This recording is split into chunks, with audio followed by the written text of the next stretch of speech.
Hey YouTube family, I'm coming back to y'all with another quick testimony.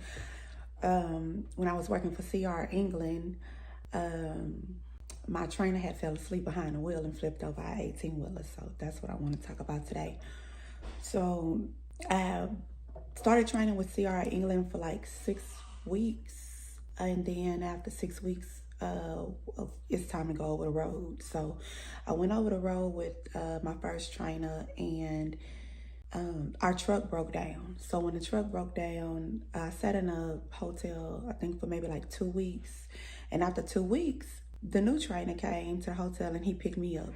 When I was getting into the truck, another lady was getting out the truck and he had just finished training her. So when she got out, I got in, and he told me to go ahead and get in the driver's seat and start driving. And then he would take the wheel after a certain amount of time, because when you're a student, you can't drive past, I think it was like 12 a.m. So anyway, I started driving. It's just a normal evening. So I think I drove for maybe like an hour or maybe an hour and a half. And then he told me to go ahead and pull over so we can switch.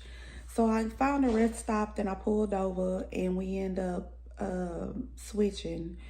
And so he started driving, and as I prepared to, get in the sleeper berth, get ready to go to sleep, he started driving. And I'm telling you, it wasn't maybe like an hour, maybe a little bit over an hour. I heard him like going over the what is it called? The rumble, the things on the side of the road. So as I heard him go over, I kind of got startled, but it's a big truck, so sometimes we go over the side. So, I just, I got startled, but I just kind of brushed it off. So maybe I want to say 10 minutes later, I heard him do it again. And I'm like, what's going on with him? I once, okay, twice, what you up there doing, dude? So, it was calm again. I calmed myself down. Okay, everything good. I heard him do it the third time. After I heard him do it to go over the rumbles the third time, I was like, no, something is wrong.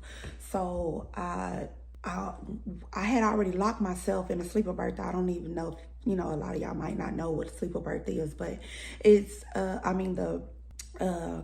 there's a net thing that you hook up.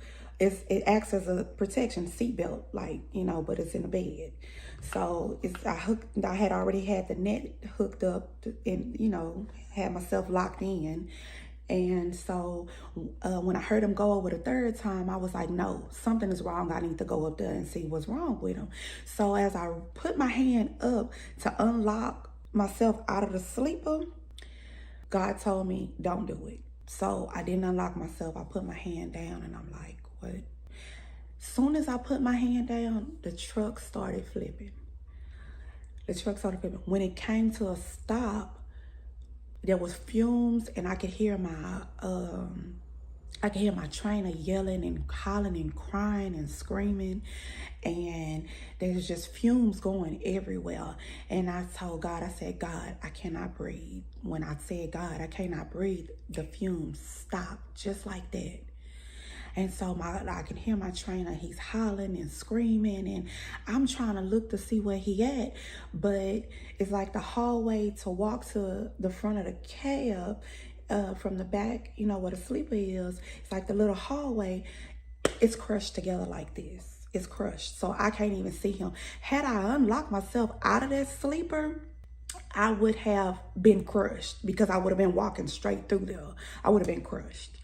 So I could not see him. I could hear him hollering and screaming, but then I heard the paramedics come, and I started yelling to them that I'm back here.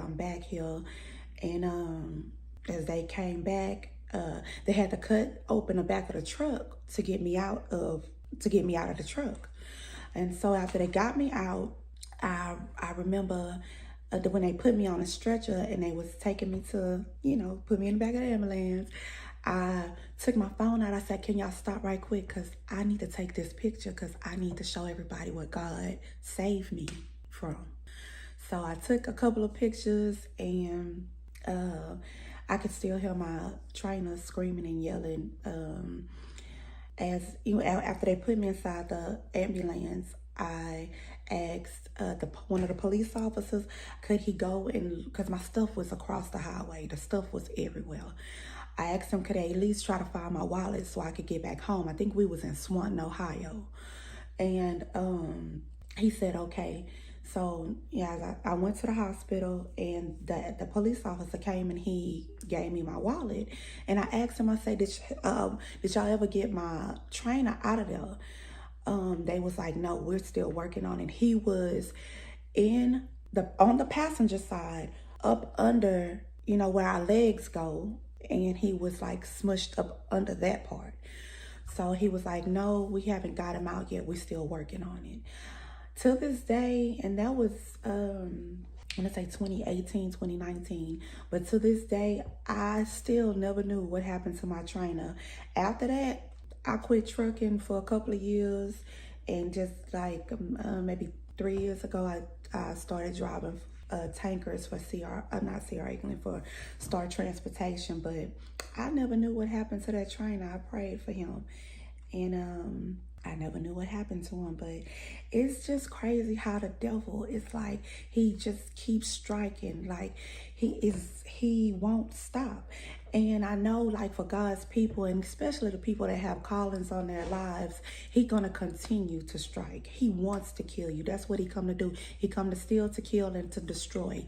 But as long as we have God, and we're trying to do what's right, and in God, God is gonna save us. God came to give us life and give us life more abundantly. So he loves us. And I just wanted to share that quick testimony for all the women truckers out there. Maybe y'all have been through similar, or maybe, hopefully not. But I want to know in the comments, let me know if y'all been through anything similar, or know somebody who has been through anything similar as that. And don't forget, y'all, to like, comment, and subscribe.